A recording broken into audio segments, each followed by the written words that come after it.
What's up, y'all? Welcome to the second edition of Synth Speedrun, which is a series where I go through what a plugin is and how most of the knobs in it work, the important ones to me at least. And today we're going to be going through Fruity Convolver. So Fruity Convolver is FL's impulse reverb, and an impulse reverb is basically a reverb where you go into a room, like clap or shut a book or do a little click sound like that, or snap, or do a sine sweep where it's a sine wave that just goes pew, but really quickly, to then put a microphone somewhere in the room and record what the reflections coming back to the reverb sound like. So to start things off, I'm gonna go ahead and play the sound that I'll be feeding into Fruity Convolver.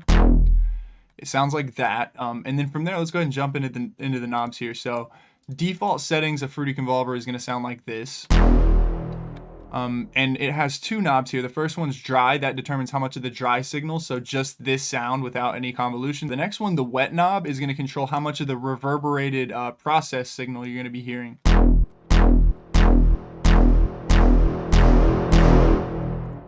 So getting into the next knobs here, I'm going to turn the dry down, and we're just going to be listening to the wet signal for most of the rest of this video. So then you have these two different stereo knobs.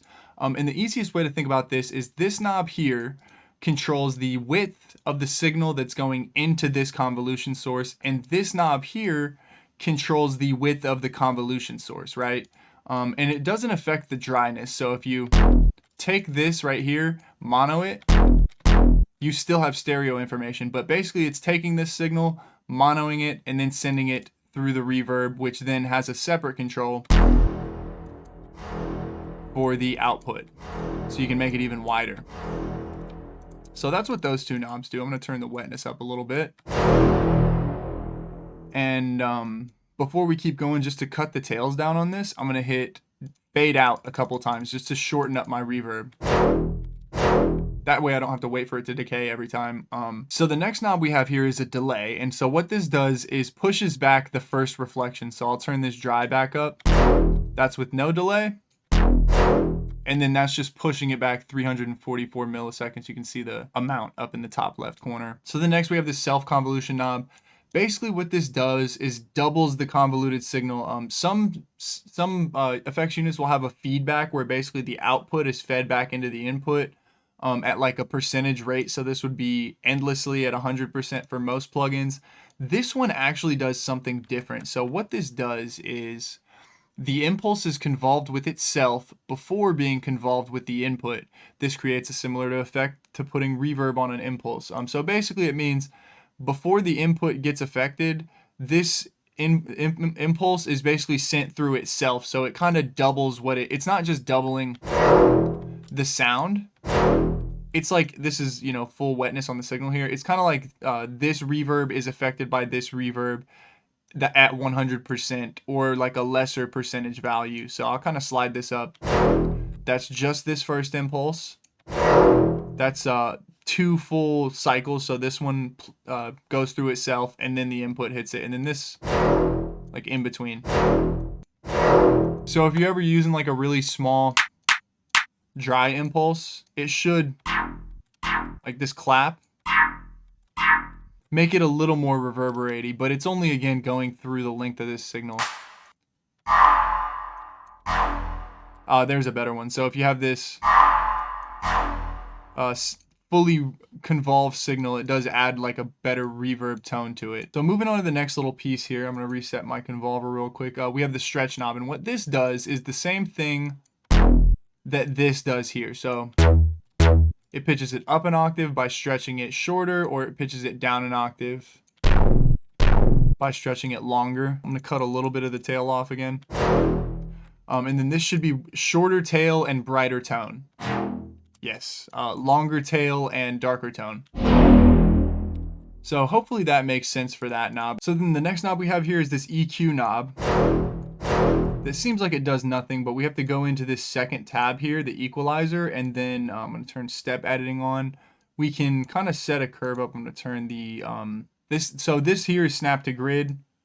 When you turn it off, you can do smooth editing, but when it's on, you get grid pieces. And then this is the draw tool. As you can see now, I have to right click to do my points. I kind of prefer the draw tool Early on in producing, I hated the draw tool because it felt like it was like not analytical and like mathematical enough, but now I kind of prefer drawing stuff. So let's say we wanted to do less low end, so not no low end, but less low end, a big bump on the low mids, and then really, really sharp highs. So if we have that, that's the original signal.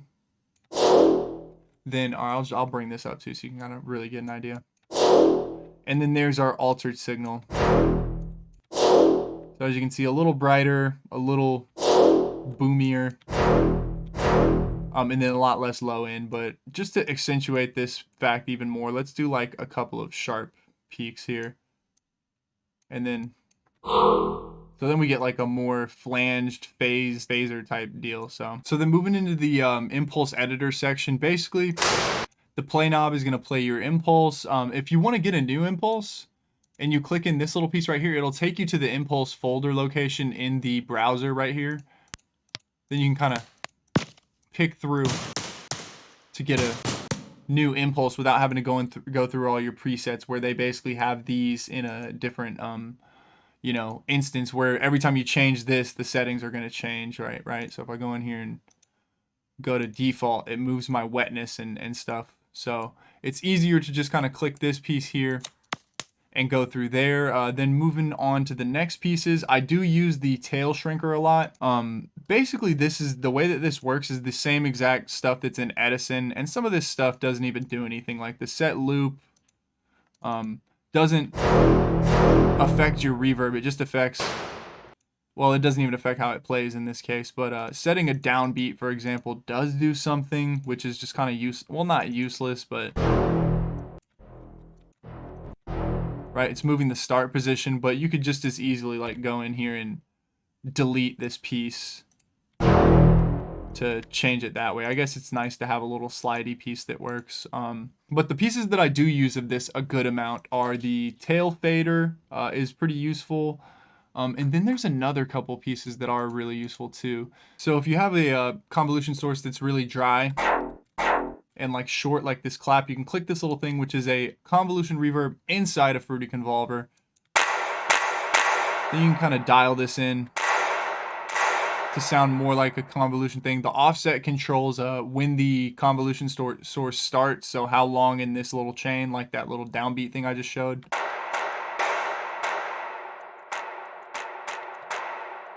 Add tail determines if the wetness adds another tail on top of it, I think, or something like that. And then do this, and you kind of get, you know, another convolution source just from doing that. The other thing that you can do here is go into the blur tool, and if you have a reverb that's like a little too sharp on the impact of it, you go into here, mess with the settings for a second. So this is default, and it kind of washes it out.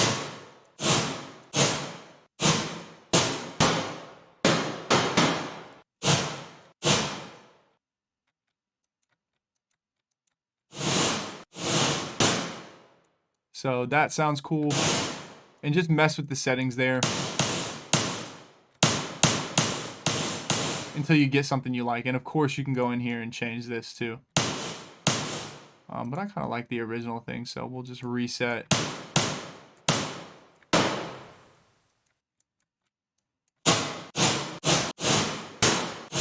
So just mess with that till you get a good enough signal.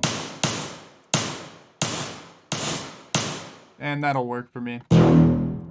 So just two ways to like kind of manipulate stuff, especially if you have really clacky beginnings. Like the default thing has this clack at the beginning that I don't always love on sounds.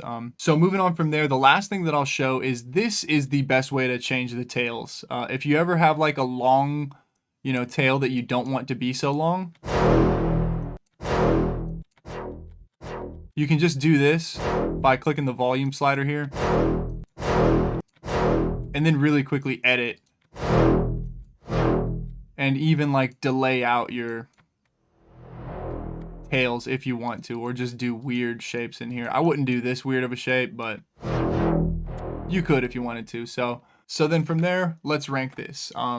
My initial thought with with Fruity Convolver was S tier, just because it's so simple up top. These knobs are pretty self-explanatory. Like, you probably don't need this video to figure most of them out if you have general production knowledge and stuff. The equalizer is useful. The stretch is super useful, but none of them are really groundbreaking. What I will say is this, like, it's good to not have like 86 different knobs up here that you can like tweak endlessly. The simplicity is useful. I just wish in this section, like, 80% of these were gone. These are just gonna track. Like, if you're new to producing and you start seeing the snap to grid and you're messing with that and you're messing with the zoom and you're doing all this nonsense, these can all go, in my opinion. So that's gonna keep it out of the S tier. My first thought was S tier though, just because you can get really good sounds out of this, and I'm gonna do a full tutorial on like techniques to using this plugin. I kind of want to go A tier, but I feel like it might be a B tier plugin because it's not the simplest. Like, the simplest one is definitely going to be Kilohertz Convolver, right? Like, this is the appropriate amount of knobs for this plugin. And this is just a simpler way to do it. I'm going to go, yeah, has to be B tier. I'm sorry. I love Fruity Convolver and I use it a good amount.